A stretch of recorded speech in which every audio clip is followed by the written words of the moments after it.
Hey, how you doing? Brian Cain here with the Mental Performance Mastery Podcast. And today my guest is Dr. Barry Davis, the head baseball coach at Rider University in New Jersey, where he's led the Broncos to 2 conference tournament championships, 2 regular season championships, and is qualified for 9 conference tournaments, 8 in the last 12 years.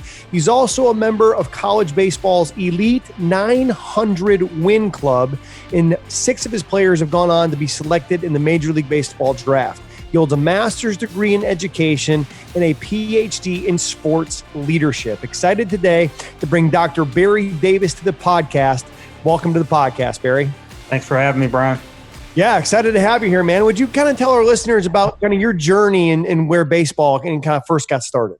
Well, it's funny. I'm working on this other project, a book project, and I'm writing the preface, and I'm trying to think and reflect on like when I was a kid. So baseball, my dad basically just takes me down to the Little League field. I don't want to try out because I'm 8 years old. I don't want to try out, but I think he wants me to see everybody playing. And once I see everybody playing, I'm gonna do it. So I'm sitting in the truck with him. I don't know how long, and then I just say, "Dad, I want to try out." So from that point forward, the ball's been on gripping me. I don't think I've been gripping the ball, and all the way through high school, college, coaching. I've been doing it ever since really I was 8 years old, and I'm 55 in a week. Oh, well, happy early birthday. 55 going on 18, just a fitness freak, man. A guy who works out as much as anybody else that I know. Barry, what was it that made you realize, or when was it that made you realize that you wanted to be a baseball coach? I think sports has always been kind of the connector to me with just my dad, watching it. You're sitting there watching it and it's exciting. And I don't know how it evolved, but it just became part of my life, and it became important. It became so important that it took over other things in my life. It took me away from trouble or doing bad things or making bad choices. My choices were always centered around, being an athlete or in athletics, and you always had rules and you always had things to follow to be good. So I always felt like that was one of the reasons that it kind of steered me towards coaching. And then some point in college, I decided, I don't want to be a high school teacher and coach. I want to do it in college. I want to do 40, 50 games. I want to be really dug in on this and learn as much as I can about it, because I probably, now I know what I didn't know back then. But now, certainly, 30 plus years of doing this, you learn a lot of things. One of the things I know you've mentioned a lot is that you feel like it's really important to surround yourself with people who share similar goals and passions. And why is that so important for you in your life and your career? Well, I think, like I said, one of the things I thought about before coming on is there's a lot of opportunities for me to go the other way. So when I say other way, who knows? I could be changing carburetors in Southern Virginia, working and, trying to race cars on a weekend in a dirt track. I mean, that I could have been there. But I felt it was always be around good people, be around smart people, chase and imitate the good players, the great players. I want to be like him, or I want to be like her. And I just think I was always just striving to be the best I can be. And that's never changed. I've always been like that. And I don't know why. I don't really know why. But I've always been competitive, and I always want to challenge myself. Even when you visited, the first workout, you and I want to outwork you. You want to outwork me. It doesn't, so it's like there's like this line that I was able to get on the other side of, and it's kept me going. And talk about being a competitor and a winner. You've won more than 900 games in your 3 decades as a coach. And at what point in your career did that confidence come as a winner and a guy who was a 900 win coach? Right. Well, I never thought about winning that many games. First of all, I never thought about coaching that many games. That might have been the first thing. But like and you teach your clients, it's all about the process. So getting into coaching and winning games. I think when I was a junior college head coach, probably my second or third year, we were able to go to the Division III World Series, and we won. And somewhere between that and maybe the next year we won again, somewhere in 92, 93, I'm about 28 years old. It kind of clicked that I have a chance to be good at this. I have a chance to be, able to maybe move up. I always had aspirations of moving up. I'm going to banquets and I'm hanging out with guys. I'm on the table with Skip Bertman. I mean, I'm actually meeting him and talking to him. He's just one example.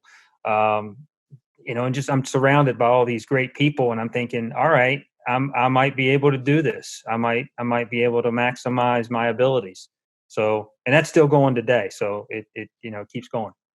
And along with all the achievements that you've had on the field and all the wins and the championships, the other thing I think that makes you unique is that you don't have one, you got two postgraduate degrees, a master's in education and a PhD in sports leadership. Why was pursuing these advanced degrees important for you?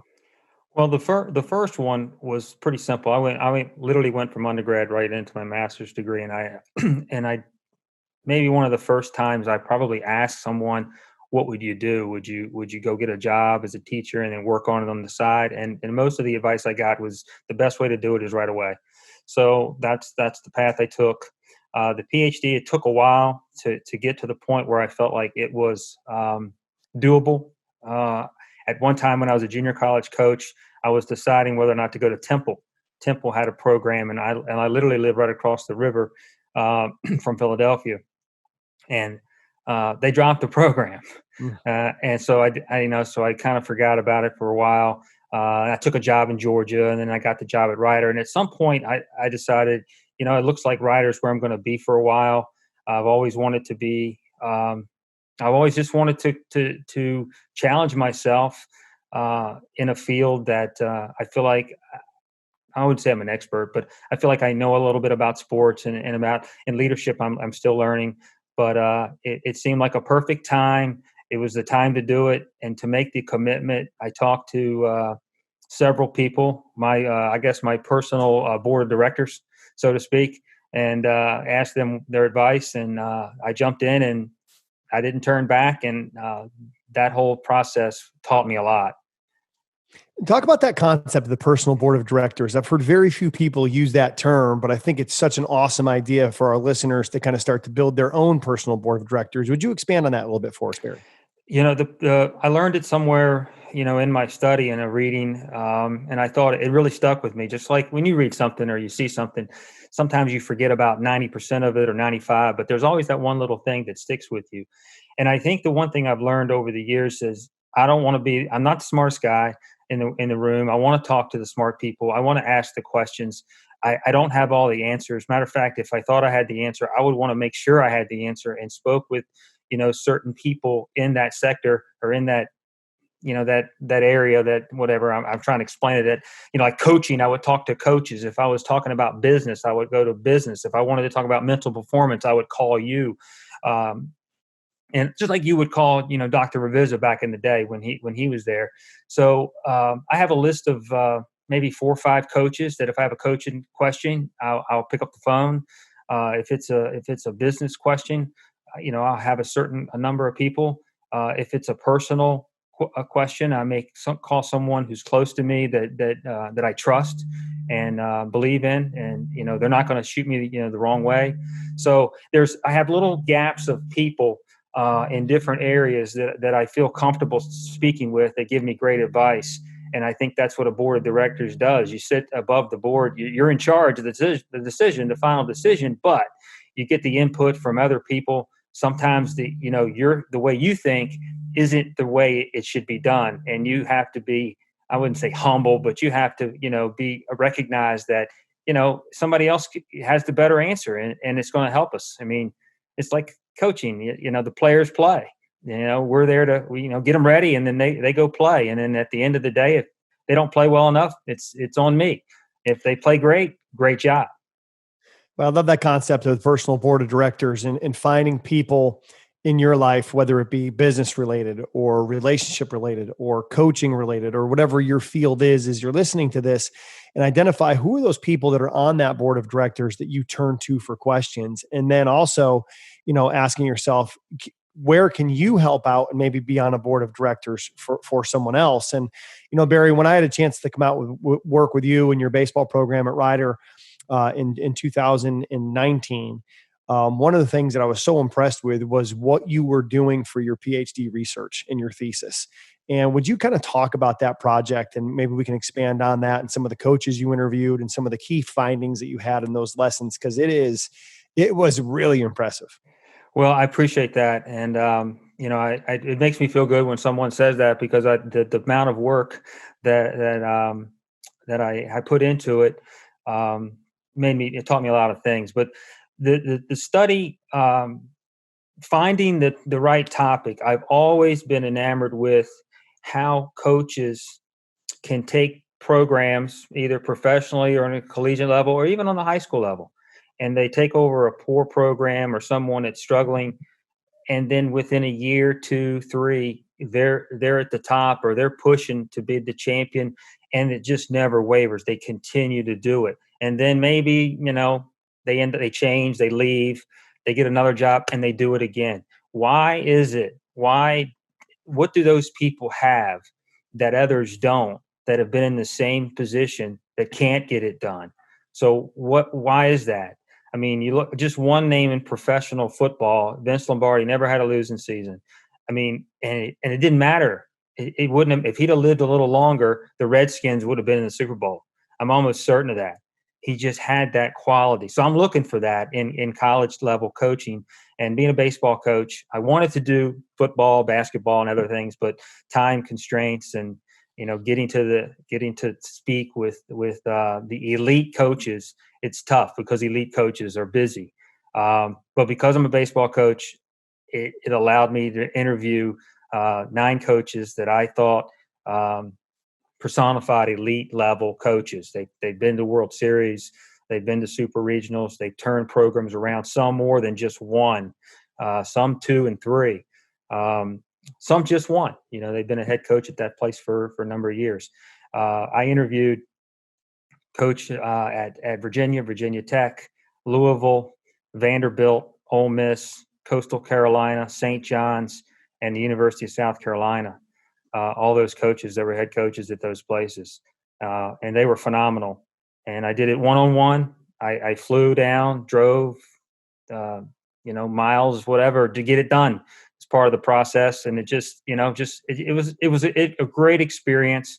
And you talk about being the dumbest guy in the room. I always felt like, okay, there's 2 of us in the room. They're smarter than me. Let me see what you got. Let me hear all the things you have to say. And it was great. Everybody was a little different, but they all had the same message. And I took all that information and I narrowed it down, and they call it coding. And I came up with 5 themes or 5 pillars, and that's where it was based around. And can we kind of dive into maybe those 5 themes, those 5 pillars, and then maybe some of the major takeaways that you got beyond those 5 pillars from some of those great coaches? Because the coaches that you're talking about from UVA, Virginia Tech, Louisville, Vanderbilt, Coastal Carolina, St. John's, Ole Miss, University of South Carolina. I mean, these are a who's who of college baseball. These are coaches that have won multiple national championships, coaches that have taken multiple programs to super regionals, College World Series. So I'm excited to dive into what those coding themes were that you found were the consistencies. And I hope our listeners to the podcast, if there's one thing that I would encourage you to do when you're listening to podcasts, is listen for consistencies. Whether it's a Rich Franklin, who's a UFC champion, whether it's Taylor Dawkins, who's a pitcher at Cal State Fullerton softball, who's in a battle with cancer, whether it's Dr. Barry Davis, who's interviewing a who's who of college baseball coaches, what are they all saying that's the same? And then are you doing that? So Barry, what were those 5 major themes that emerged from your research? Well, the great thing about this entire thing, and one of the messages if I had to teach, is that, get to know as many people in your field, talk, ask questions, go places, meet people. Because if I didn't take a junior college job, I would have never been able to have success possibly and eventually meet these types of people. These are the best of the best. And we talked. The questions were all standard in terms of everybody got asked the same questions. The 5 themes were in order. Number one was leadership and leadership development. I really couldn't separate leadership and leadership development, so I made it one, and that was the number one factor in the elite coach with the elite program. They had leadership skills, they had a leadership approach, they had a leadership method, style, philosophy, and how they were able to communicate that to their players and let them develop as leaders. The second one, which your word hit it, is consistency and consistent communication, which was number two. We can talk a little bit more about each one. The third was standards, which I thought might be the first one. And I think standards, high standards, in everything. It doesn't have to be wins. It could be just how you approach the weight room that day, or your study hall, or being in the hotel, how we handle ourselves in the public eye, whatever the standard is.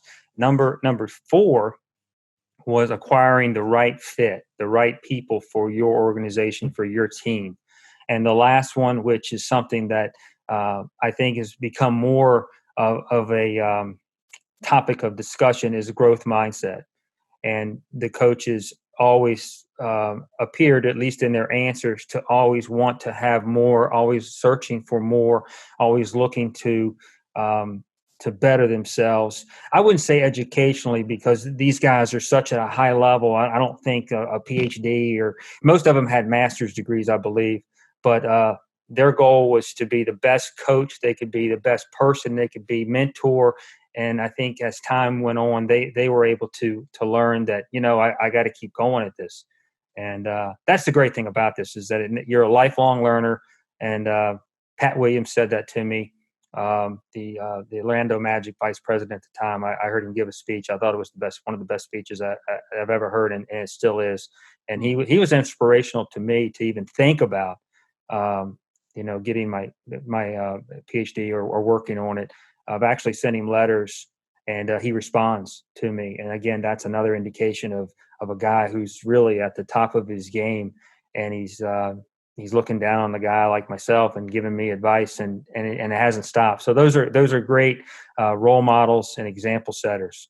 These coaches are exceptional. That's awesome. Well, I'm excited to dive into both the 5 themes, and then also maybe one of the takeaways you took from each of those 9 coaches. And funny you mentioned Pat Williams. The guy who gave me my first job ever in professional baseball was his son, Bobby Williams, when he was the director of player development with the Washington Nationals. So big place in my heart for the Williams family, for both Pat and his son Bobby. So let's dive into those 5 themes, Barry, if we can. Let's start with, maybe, the audience that you're speaking to through this podcast that you're coaching right now is going to be, let's call it college coaches, high school coaches, people looking for the application, right? They're looking for, what can I do? What is Barry Davis doing, or what are these 9 coaches doing when it comes to leadership and leadership development that they could then go do maybe for themselves or with their program? So if we start with the first theme that emerged from your research, leadership and leadership development, what would be some of those key takeaways that these coaches could do who are listening to this podcast? Well, the leadership role, there's a number of different leadership philosophies.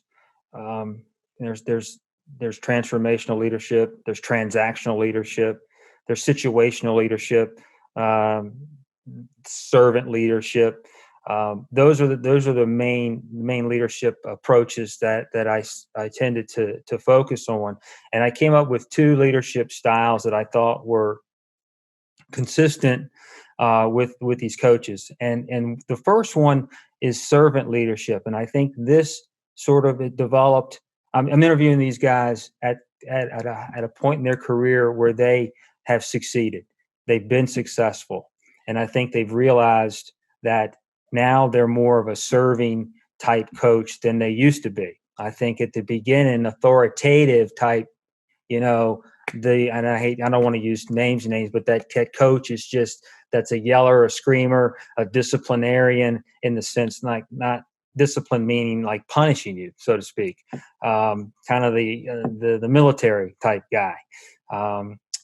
These guys were like that early, I think, and now that the servant leadership, they realize their role and how they can help others, and I think that's what one of the leadership approaches I found with all 9 of these guys is that they loved their players. They took care of their players, and basically built an interpersonal relationship with each guy. And I think interpersonal and intrapersonal are 2 different types of development. And the intrapersonal is more of a growth mindset, which is number 5 down the line. But while they're building this relationship with their players, they're also growing individually. The transformational leadership, I don't want to get too long here, is that there's a lot. You influence them, you motivate, you get them to think creatively, and then you work with them and mentor them to guide them. So first of all, you kind of want to be a role model. I think, in a leadership role, you're looking at the coach. If he's reacting, a certain way or negative, or if he's able to handle adversity. And when you talk about control the controllables, when the coach is when things are, when the, so to speak, the shit's hitting the fan, he's able to calm everybody down and be the leader. And I think that's being able to influence them, motivating, getting them to do a little bit more. I think that's a strength that the mental performance coaches, that yourself and others, getting them to do a little more, and then make them think about creative. Think for yourself. Have good new ideas. Let me hear those ideas. What are you doing? And then, of course, I'm there to support. The coach is there to support them and help them. And I think the leadership development kind of falls in that. You kind of allow the players to run the locker room. You'll see the guys will gravitate. I've noticed when they talk, they would say 2 or 3 guys would gravitate to the front and control that locker room and control the group. And we're talking elite programs here, elite players, guys who want to play at the next level. That's not the case for every college coach. Division II, Division III, junior college. There's a lot more challenges there, possibly different challenges. But the development, one of the techniques would have, you have a leadership council. I thought, a lot of coaches had that. And I think they would bring in outside people. I know you would come in and speak at certain universities. There's other, Dr. Elko is another guy that does it. Bring outside people and help develop the players, get them to think a little different. Kind of what I thought I did by bringing you on our campus. You helped me think a different way, and I know you helped, tremendously influenced our players to think a certain way. So I think leadership development is a daily thing. It's always set the example, be there, serve. But you're also, it's not warm and fuzzy either. You gotta go hard. Love that. So many good takeaways there. I think that, the difference between a transactional and transformational leader. And I think at different times in our career, it's as a coach, because there's a win-loss record next to your name, because your paycheck is influenced by that win-loss record. It's easy to slide into transactional leadership where you give an opportunity for players to play baseball, they give you wins, right? But if you really want to get the big wins, and I'm not just talking about the life big wins, but I think the NCAA championship big wins it's that transformational leadership of, together we become more and synergize to help each other grow into their best. And I remember doing a podcast with Augie Garrido, who won 5 NCAA national championships. And one of the things he said was, after he won his first national championship at Cal State Fullerton in 1979, he came back and he was depressed. And he was depressed because he's like, I sacrificed so many relationships to try to get wins early in my career that I didn't realize the importance of relationships, and basically at that point, that's when he said, not in these exact words, but he said that's when he basically went from transactional to transformational. And then the success came even more. So some great takeaways there, Barry. If we can transition into your second theme that you found with the research about consistency in communication. What were some of the key takeaways that you think the coaches listening to this can use? Well, the first thing I would I would say is that we all want to be the same person every day. And it's especially when you're a young coach. There's a lot of this. And now you kind of want to be steady, steady the ship, and I think being consistent every day, knowing how I'm going to react, to the coach is going to react to certain adverse situations, how he's going to react in practice, how he's going to react in team meetings, how's he act when you see him in public, those types of things. I mean, you just know that you're not going to get anything different from the coach, and I think that gives the players comfort, and they know. I did ask a kid, a kid that is kind of challenging. And the question was, is there ever a time where you don't think that I don't have your best interest? Do you not understand every day this is what we do. This is why we organize things. This is why we have practice at this time. This is why I want you there on time. This is why you need to go a little extra hard. So that doesn't change. And so, getting clarity, I think, is a big key word there. And then the communication. I think in the coaches, what they were trying to say was, if I'm saying X, my assistant coach is saying X, the next assistant's saying X, the volunteer is saying the same thing. So we're all basically have the same message, as opposed to I'm saying one thing, he's saying another thing, this person's saying another thing, and it's confusing. And then it just basically, you're kind of pulled in all kinds of directions. So we're trying to get a shared, aligned direction with our communication that we're all talking about. It might be something like do simple better or something like that. If I'm saying it, they need to be saying it. And you just keep saying it, sort of, it kind of becomes kind of a language or just a consistency in the terminology that we use, going forward. So I think that was it. So for me, I think it's more about how you handle yourself in the tough situations. We're all excited when things are going well, but when things aren't going well, how are you handling it? Is it something that you can do to kind of keep control? I've always felt, and I haven't had many, the best players I had, I couldn't tell whether they had a good day or a bad day. And I thought those guys were steady. I knew what I was going to get. And that's kind of what the reverse would be for players looking at coaches. Am I going to get the same guy every day? And that's what we're striving to do. Well, I think what you're talking about is whether it's creating that common language around a mindset like do simple better, or around your culture, it's setting standards of excellence in how we do things. And that clarity of standard is definitely something that I've seen, if you get even outside of baseball and you look at, let's say, Florida State softball, who won a national championship in 2018, or Yale lacrosse that won a national championship in 2018 and then lost in the final in 2019 with no scholarships, right? Like, wow. They're competing at the highest level with an academic disadvantage. You could look at it that way. With a scholarship dollar disadvantage, you could look at it that way. Obviously, there's other advantages you get by being Yale in the Ivy League and the education that comes with that, and then the athletes that's going to attract. But that clarity of standard and excellence, I think, is something that is so spot on in my experience, but also obviously awesome to be validated by your research as well. Would you talk about that clarity and the standard of excellence and how we do things, and kind of what you learned from these coaches in this research that gave you theme number 3? Like I said earlier, I thought standards would be right at the top. And I think it's filtered into all 5 kind of, or the other 4, so to speak. Standards, I think we all talk about winning as being the standard that you're measured by.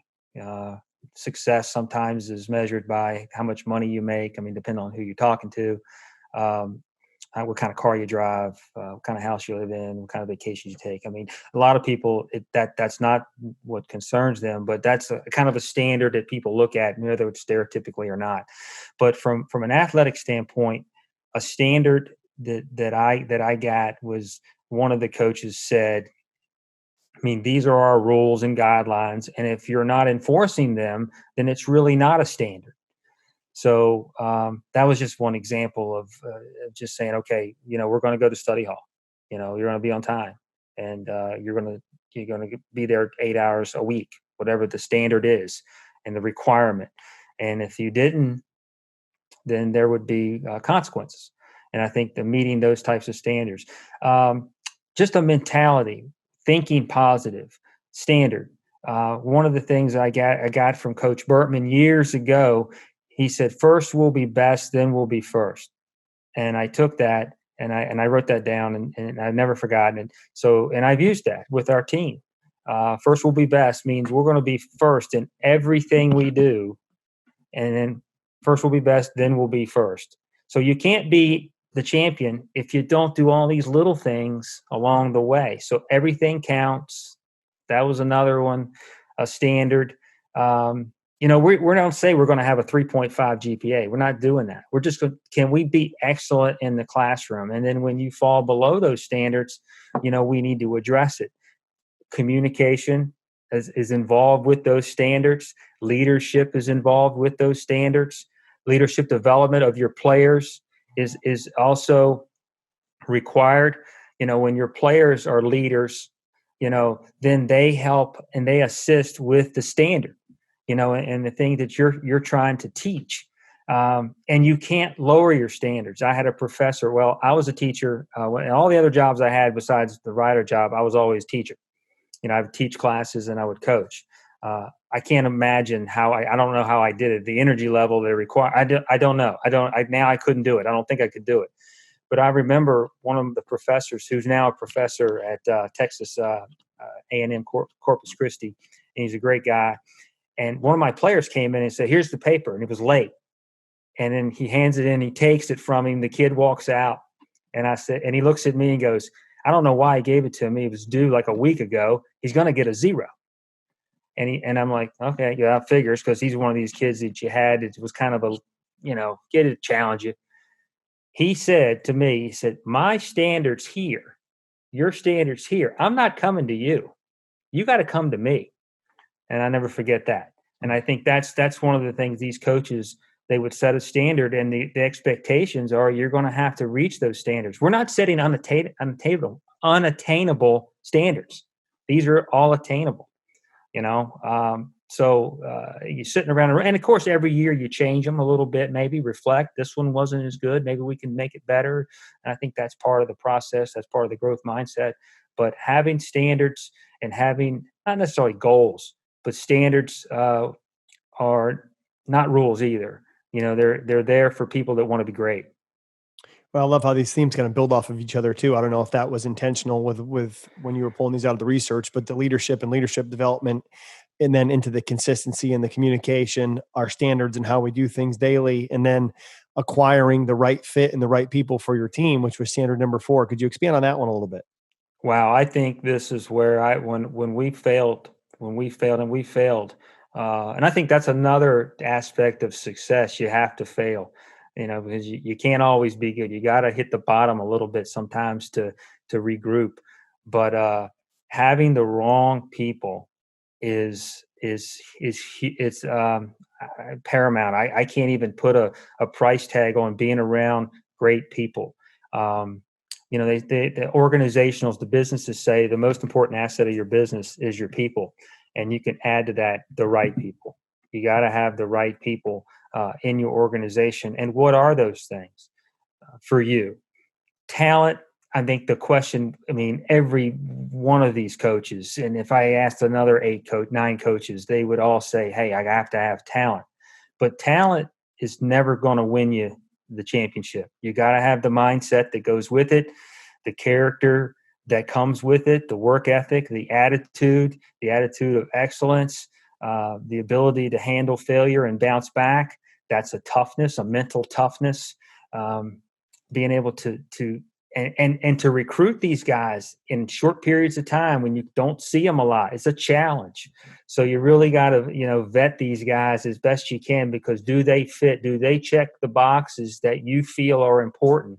I could go through my 31 years of coaching, and I could give you, without thinking too much, a list of maybe 5 to 7 things that they must have, maybe not even that much, five things that they have to be able to do for me to be able to coach them.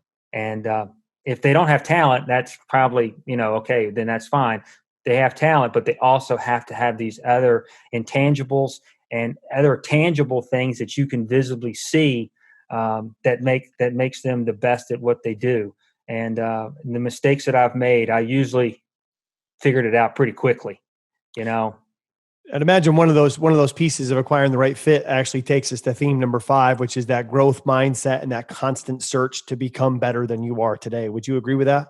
Oh, absolutely. The best players that I have had have always been the best. Sometimes the easier to coach because they're always looking to get better. The guys who are not thinking growth mindset or thinking get better tend to stagnate, I guess is the word. They're good, but they never seem to reach there.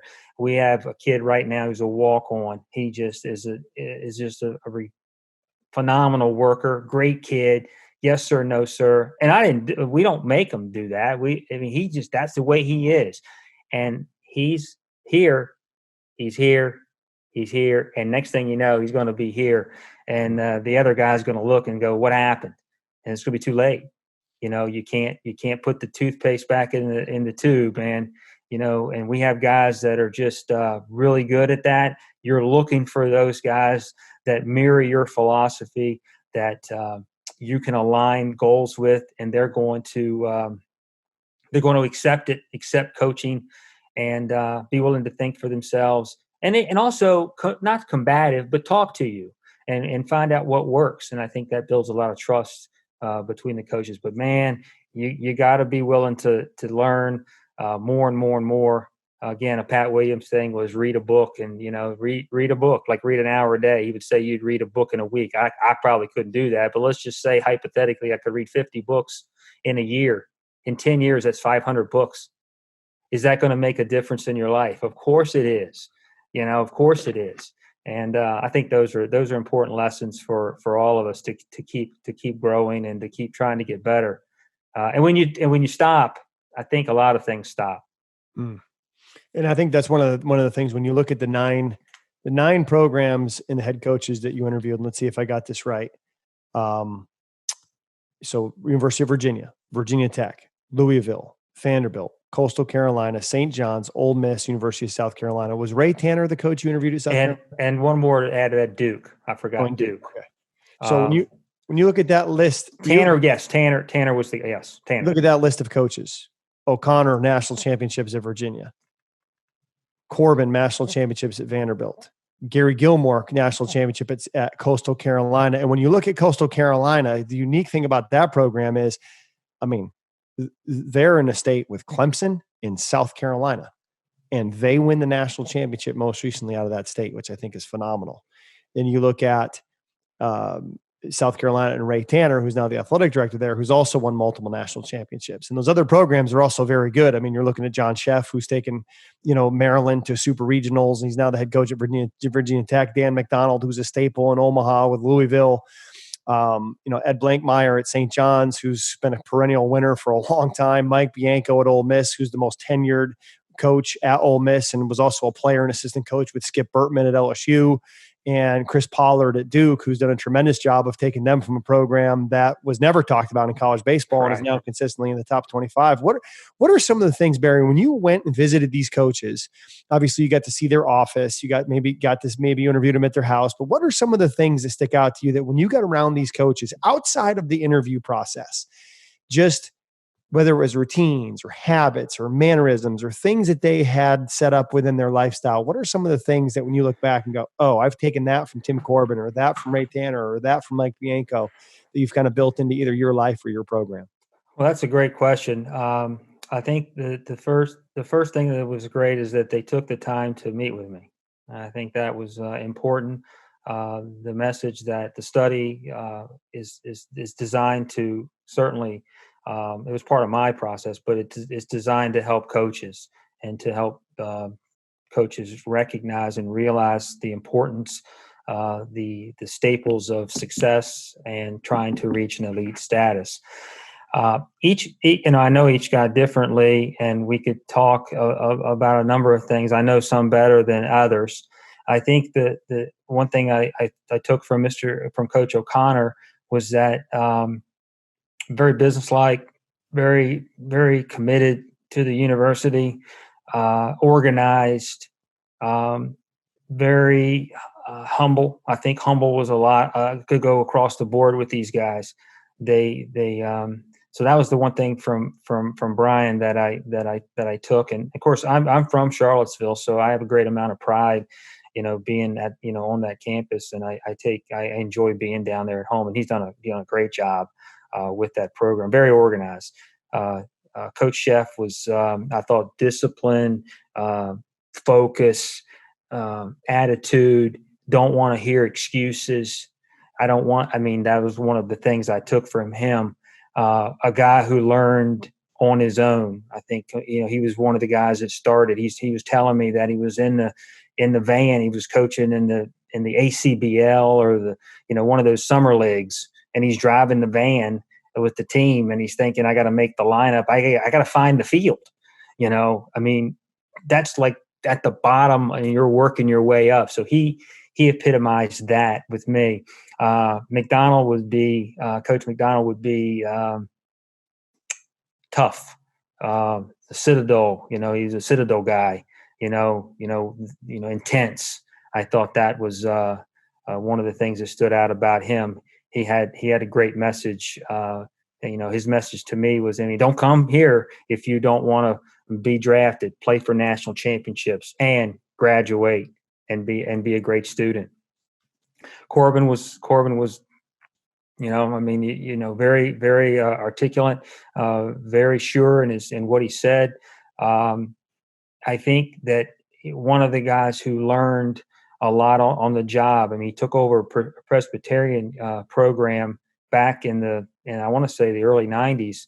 Then it hadn't even had baseball, and that's how I got to know him. He would call me for players up in New Jersey as a junior college, and he worked his way up. He's a D3 guy, blue collar. I think he's developed a philosophy now. He's a growth mindset to the T here, to always get better. And I think he utilizes a lot of teaching techniques in his coaching.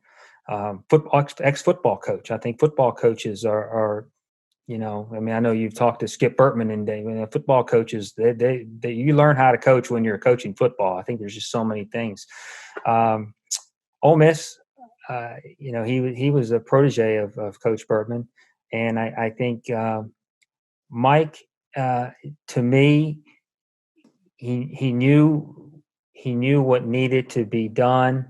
His practices, he had a philosophy. Hey, if we can't do it right, we're going to do it at least 2 days. And we can't do it 2, we're going to do it 3. It was kind of, he would have players teach the younger players in practice.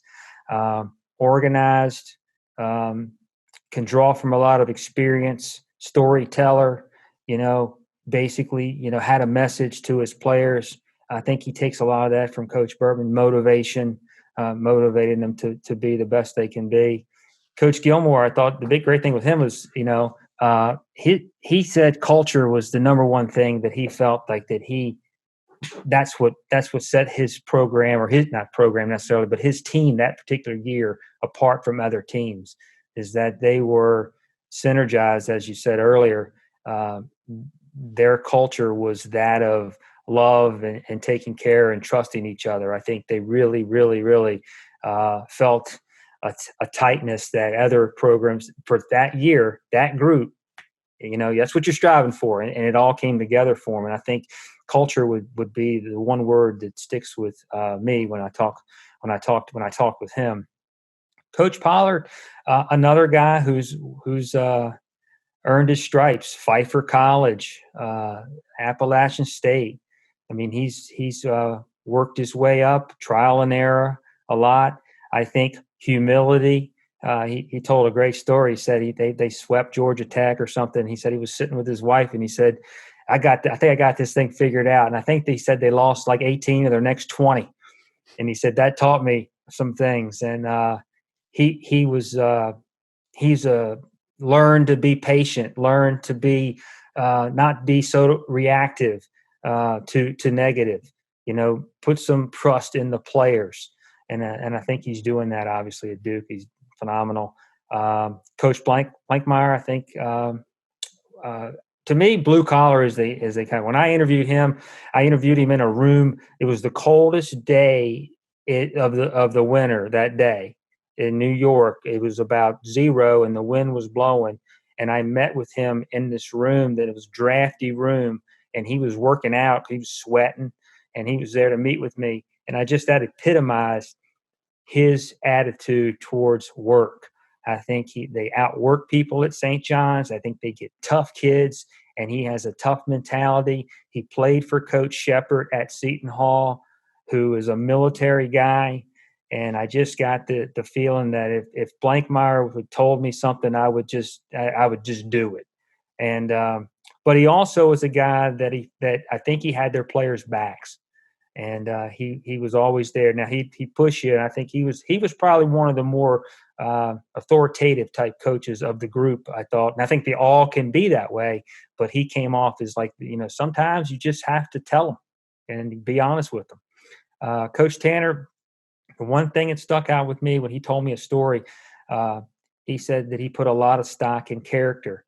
He was recruiting a kid, and the kid, he wasn't sure whether he was good enough to play at NC State, which he was the assistant coach. So he stuck around and watched some more, and the kid stuck around. Well, I say stuck around again. He stayed after and helped the coach put the equipment in the car. And this is back in the 80s now. We didn't have the travel teams and all the bags and all that. You actually had equipment that we shared. Not everybody had their own bat and their own catching. We didn't have all that. You know what I'm talking about. Oh, yeah. So this kid helps him put it in the coach's truck or car. And he goes, that kid's got character. That was what sold him. And he said, I put a lot of stock in it. The kid ended up being, an all-conference player and, and being, a great asset to the program. But I think each guy, all those 5 pillars, themes fit each one. Everyone's a little different, but they're all elite. They're all on the same level. They all could compete. I mean, you could match up one team against the other, 1 through 9. And if you played a 3-game set, I would think no one would sweep. I mean, that would be a bet. I would say that no one would sweep. They're that close, and they're that good. Awesome. And and it's also, when you look at that list of coaches, those are some coaches that have, been into mental performance coaching in the mental game of baseball, and, had the chance to work with Coach Gilly at Coastal and Coach Bianco at Ole Miss and Tim Corbin at Vanderbilt and Coach Sheff at both at Maryland and Virginia Tech. And I know, that they also put an emphasis on mental performance, as you do with your program at Rider. So to kind of shift the conversation from the research and the PhD thesis into sort of straight mental performance and mental game of baseball, what are some of those key sort of mental performance techniques that you've had success with, both at your time at Rider and at other universities? Well, when I was a younger coach, I mean, the mental toughness, I think we were teaching it and we didn't know we were teaching it. We were just demanding excellence. And, when your head was down, I mean, when it was way down, I would like to have thought I would have pulled you aside and said, what's up? And let's try to reset here, regroup. And as I learned late, I would say I'm so much more educated in how I see, and I would use the word emotional intelligence, and being socially aware and aware of how I feel, and aware of what what I perceive as how they're feeling, and in the surroundings around us, and being able to be smart in our decision making. And I think emotional intelligence is a key to being successful in anything, and being aware of when to say something, when not to say something, when to hold off, when to jump in there. I think that's important. The mental things that I think we talk about is, E plus R equals O. I think that I could put that across my chest. And I think you when something happens, your response is won't necessarily influence the outcome, but how you respond could make a difference in how the outcome delivers itself, or how it ends up, the experience, how it ends up. Because not every response is going to end up with a great outcome. I mean, it doesn't matter. But how you handle that, how you press and pause, I guess, is a word that I would use. Take a step back, deep breath, regroup. Your triggers, so to speak, your red lights, your yellow lights, as you say. And I think those are important things to to try to teach. And then by me attempting to teach this to my players, I in essence learn myself, because then I'm living it too. But control what you can control is important concept. But then, there's another part of mental performance is, get up off your tail and let's commit to something. You talk about you're organizing your day, the 168 hours, and your 1%, was it, 14 minutes and 24 seconds? Yeah, very nice.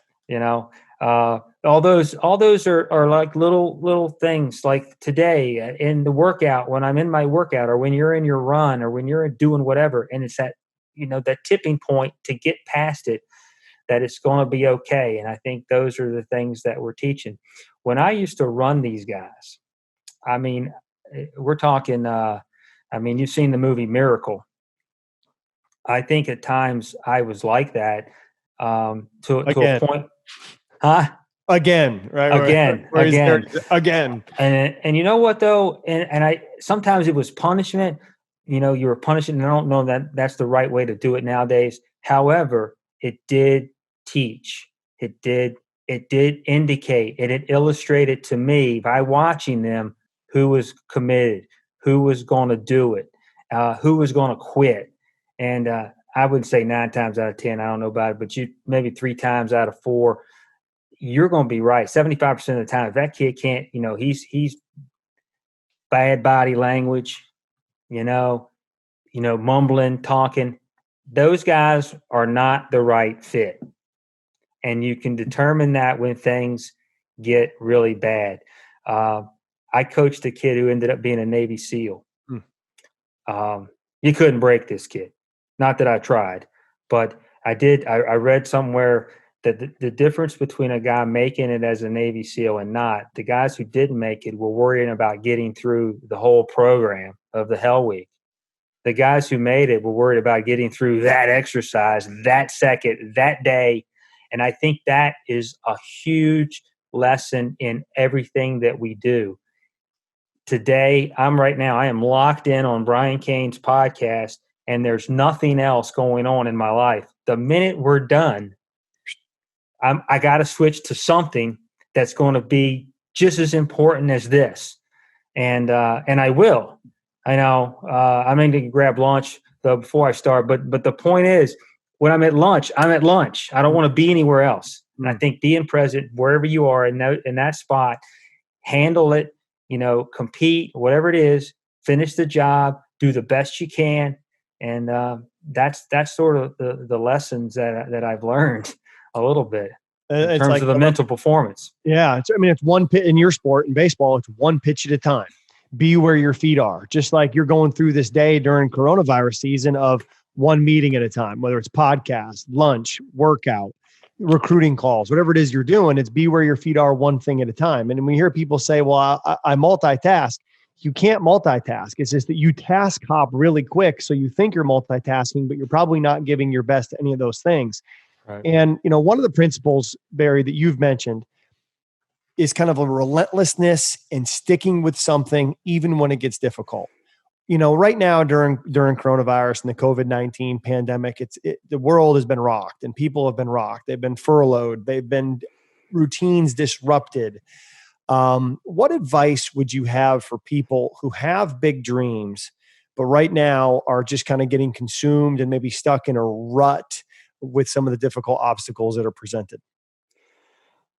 Well, everybody's different in every situation, whether it be a health situation, maybe a job, a relationship that you're in.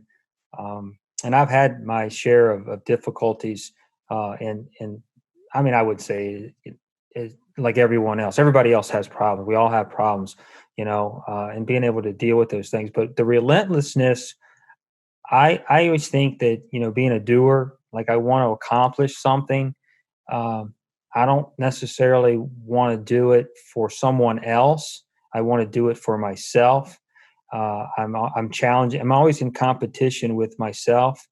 It appears. So if there's an obstacle or something that's in my way, like this COVID-19, we have meetings, administrative meetings, and I wonder, like, we need to be more positive. This is something that we're all faced with, but it's also something that it's a challenge, and like you get a chance to like fight it, beat it, be in competition with it. Like when we go to practice in the fall, I'm hoping we can get out there. You're going to have to wear a mask. So wear the mask. I don't want to hear excuses. Wash your hands, stay away. We'll stay away. We're going to do all these things to try to win the battle or win the war, to be able to play. How important is it for you to play baseball? How important is it for you to get an education? If it's not important, you're probably not going to do what's necessary to get the end result. If you don't believe, if your beliefs are, I don't have to do this to get something, it isn't going to happen. Your behavior is going to reflect that. And then the outcome is going to be the E+R. The outcome is going to be this way. So my thing would be, okay, what's the problem? Let's figure out exactly what the problem is. All right, let's address that, get that. How can we get through this? What steps can we take to beat this, or to, move that over to its side and we can get around it? What is it? What can I do as a group or as an individual? How can we do this? If it's a team or an individual type thing, and you just, come up with a plan. You have a vision. You use the word reverse engineering. So we kind of see where we want to be. Now let's work backwards and try to, figure out plans and strategies and techniques to get around those obstacles. Some are immovable.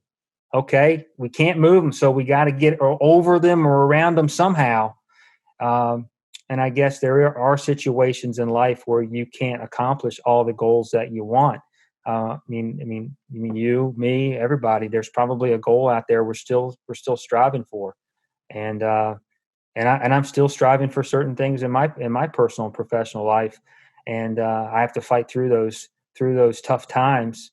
And I think being, meditation. I mean, I'm not a meditator, but I do like to get off by myself and think about what am I doing, where am I going, and then I go back to my board of directors again. How do we figure this out?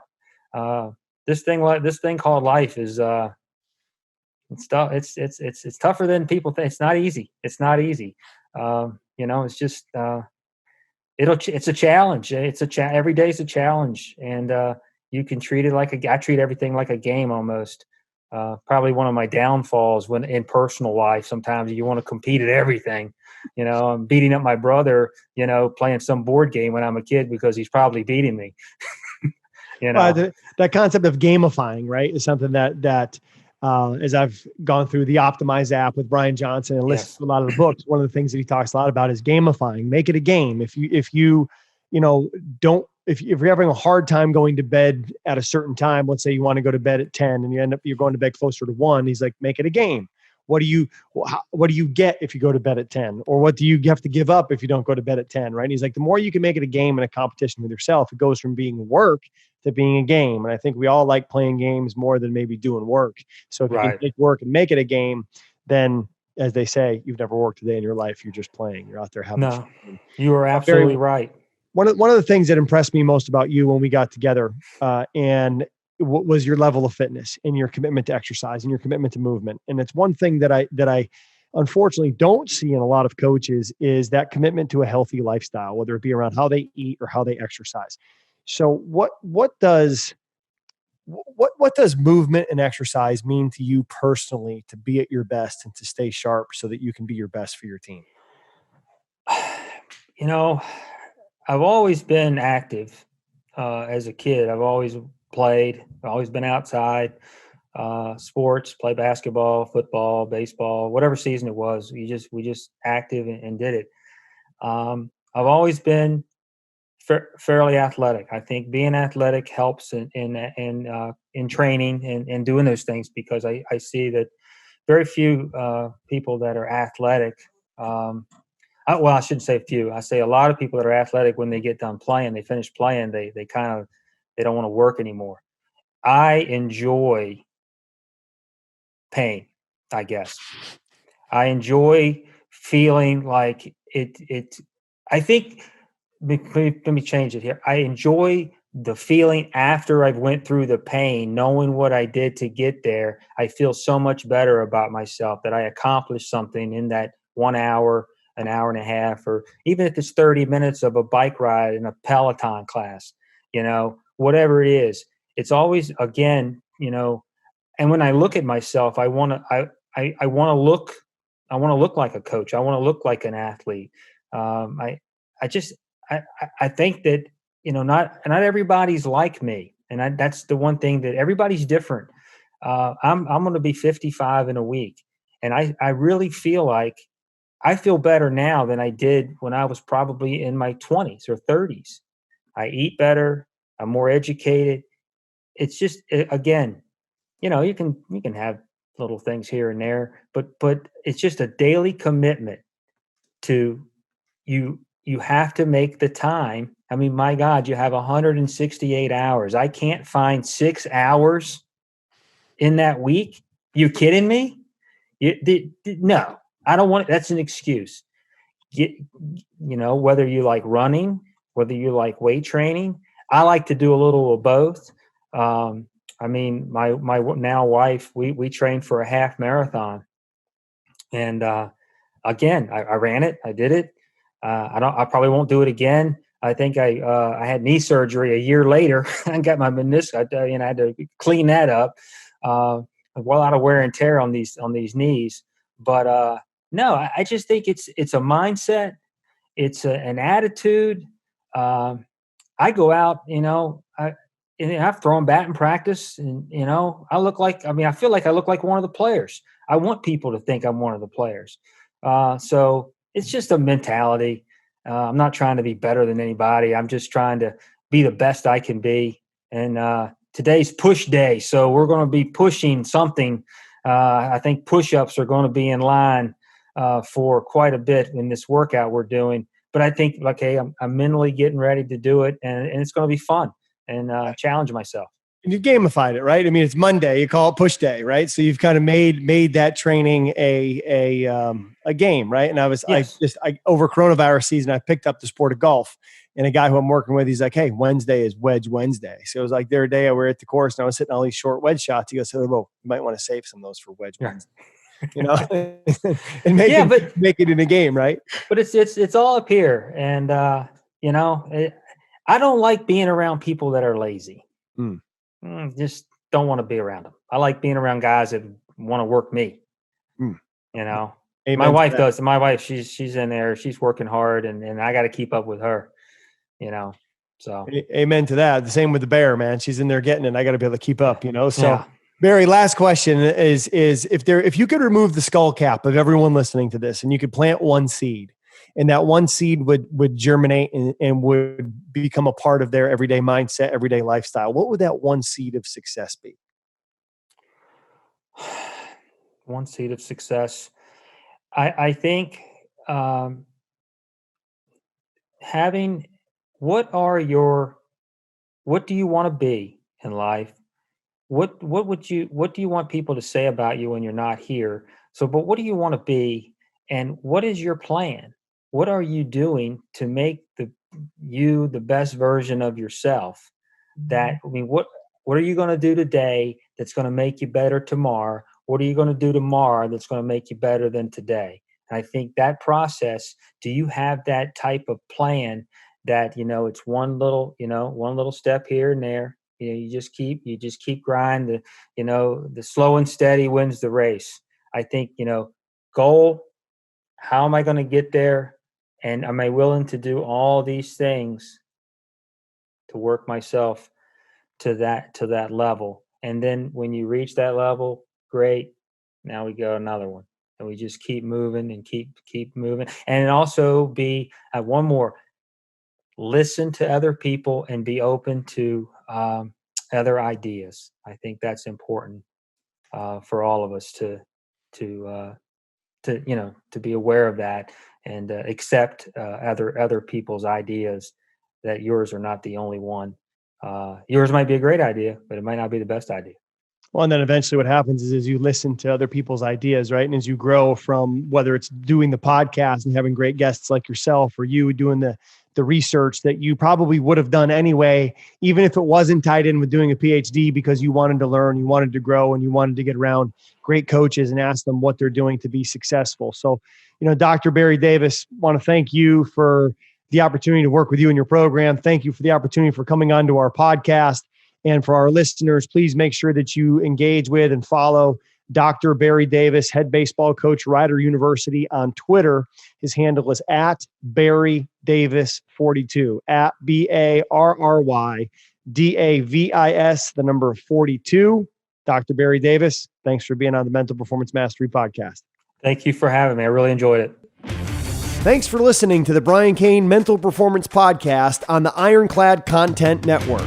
If you liked the show, be sure to leave us a rating and a review, and don't forget to follow me on Instagram and Twitter at Brian Cain Peak. I'll see you next time.